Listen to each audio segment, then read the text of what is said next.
Bonjour à tous, j'espère que vous allez bien. On se retrouve pour le 66e épisode des Titans du Monsterverse.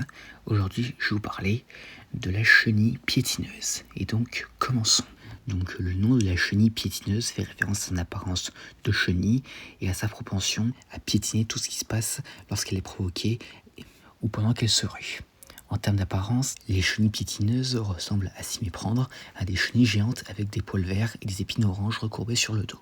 Cependant, elles s'écartent quelque peu du plan corporel typique des chenilles, notamment par la présence de nombreux appendices oranges semblables à ceux d'un mille-pattes, de nombreuses mandibules épineuses autour de la bouche et 11 yeux noirs plus proches des yeux complexes des vertébrés que des yeux composés des insectes. Lorsqu'elles sont surprises par une activité sismique ou par le mouvement d'un titan, les chenilles piétineuses s'enroulent sur elles-mêmes et s'éloignent rapidement du danger. Ce sont des créatures sociales qui se déplacent en troupeau. Donc ces créatures apparaissent dans la saison 2 de Monarch Legacy of Monsters. En 2018, alors qu'ils traversent la jungle de Skull Island, Lisho et Keiko Randa échappèrent à une meute de chenilles piétineuses effrayées par les rugissements de cocailles. Le couple réussit à se réfugier dans un hélicoptère détruit de la première expédition sur Skull Island par Monarch dans les années 1970, alors que les chenilles passèrent. Cependant, l'une d'entre elles regardait Keiko avant de finalement s'en désintéresser. Et à part ça, c'est tout ce que nous avons concernant ces créatures à l'heure actuelle dans le Monsterverse, mais à voir si nous en entendons parler à l'avenir.